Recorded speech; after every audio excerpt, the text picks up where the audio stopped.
Madame Madeleine, natoči jedan bokal vino od toa Bordoto. Подвикнува група од неколку момчиња, седнати намаса во мала тесна коноба во Париз. Преноќиште со провокативно име Le Matin или утро на француски. Вкусните чорби, пансионот и убавата сопственичка Мадлен се магнет за младите гости од Балканот, кои често навратуваат во Le Matin при нивниот престој во Париз. А таа им одговори: ќе ви наточам вино, ама ако ја запеете онаа ваша песна, што е и моја, ако ми ја посветите мене.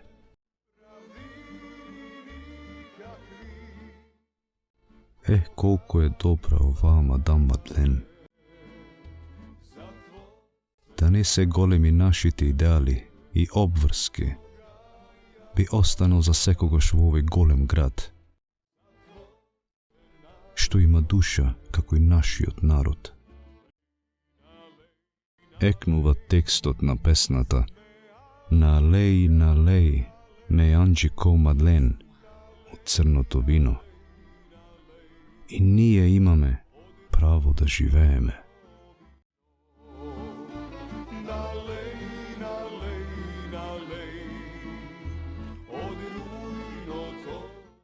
Вака велеше младиот господин со бујна коса, кој во малиот џеб од палтото уредно имаше ставено бело шамиче, гледајќи ја притоа складната фигура на Мадлен, што се приближуваше кон шанкот со пијалоците. Имаш право, се надоврза црномурестото момче до него, кој имаше патец во косата и мали тенки мустачиња. Овде е навистина добро. Луѓето се слободни и весели, а таму кај нас во Македонија очај и беда и неправди. Се изживуваат турците врз нашите луѓе. Затворите се преполни, а казните ако не се даде рушвет се доживотни. Во нашата метропола, во Солун, во споредба со Париз, како да е запрено времето. Туку, ние таму ја привршуваме работата. Тунелот речи се го ископавме до банката. Со нашите акции ќе ја потресеме Турција и европскиот капитал. Добро име овде во Франција и не сакаат да слушнат за нашите маки и беззаконието што владее. И додека младиот Гемиџија со лутина раскажувал за маките на Македонија и македонците, мадам Мадлен се вратила со бокал вино.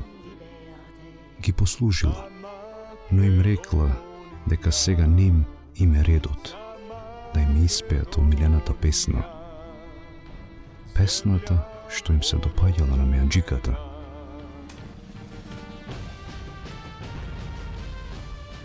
Еден од групата извикнал: така е, ние сме деца на нашата земја, што почнале да пеат песната на македонски. И ние имаме право да живееме. Парола ни беше смрт или слобода. Слобода за Македонија.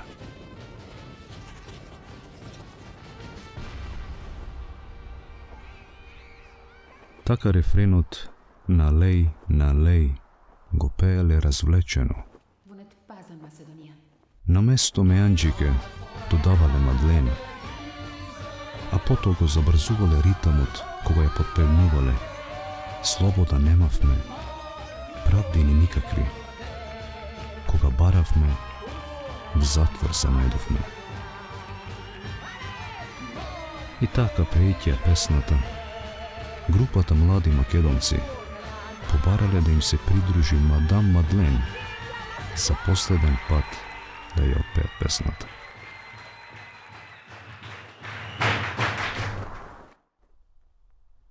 Тоа што ќе го изведеме, ќе се слушне во Европа и во Франција. На незиното прашање, зошто за последен пат, и било одговорено дека заминуваат за Македонија, да го извршат нивното дело, да се слушне гласот на поробена Македонија.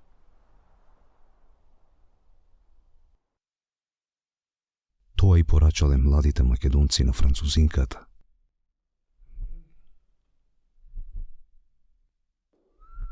Таа им одговорила дека нема да го заборави нивното пријателство и со сето срце ќе ги чека повторно да се вратат. Од таа мартовска вечер поминале повеќе од 2 месеци. Мадам Мадлен постојано мислела на нејзините пансионски гости, на македонците и за нивните пораки, дека за делата ќе слушне цела Европа.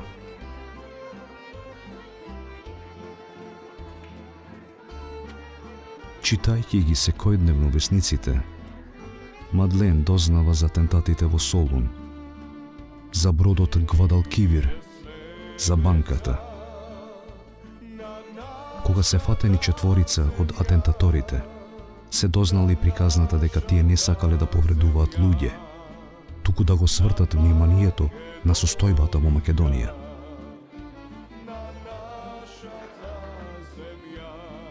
А во душата на Мадлен, како да се вгнезди некое студенило, кога дозна за извршените атентати во Солун. Со денови ги купуваше и читаше весниците. Може ли тоа да се незините пријатели? За да ја дознае вистината и да се оттргне од црните мисли, мадам Мадлен одлучила да му напише писмо на францускиот конзул во Солун и го молела да ја одговори дали се тоа момчињата што таа ги познавала. Ги опишала нивните ликови и имињата што ги знаела. Набрзо добила писмо, кое треперејќи додека го читала, едвај изговорила: тие се. Францускиот конзул ја потврдил информацијата. Пред неја се појавија нивните ликови од последната вечер мината со нив. Оддалеку и одзвонуваа нивните гласови и нивната омилена песна. На својот млад помошник едва им одговори да ја наполни чаша од црното бордо. Ја подигна до усните што играа.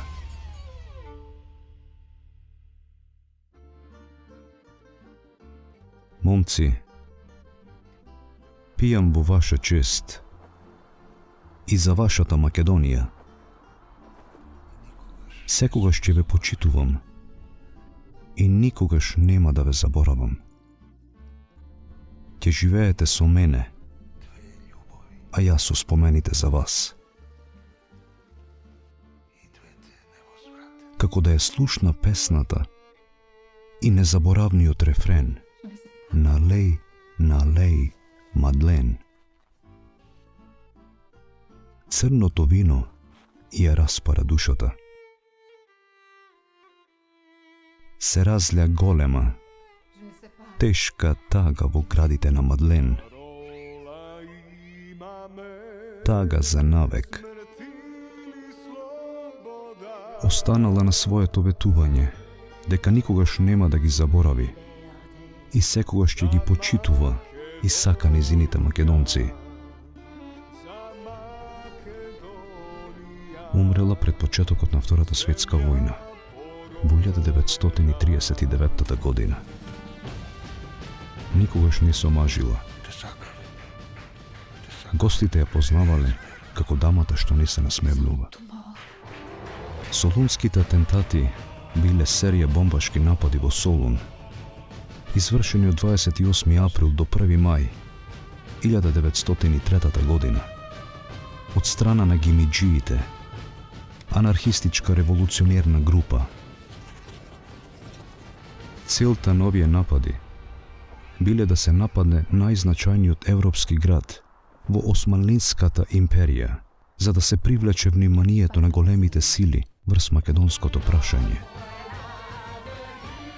V izvedovanju na solunskite atentati učestvovale 10 Gimidži, mladi momčini od Makedonije.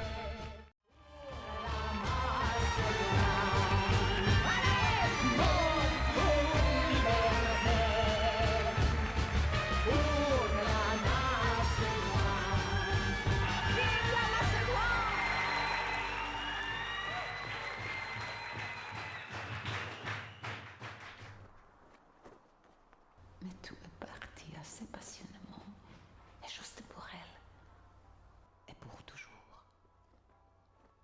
Est-ce que sa étreinte est plus chaleureuse que la mienne? Ne bara me slava.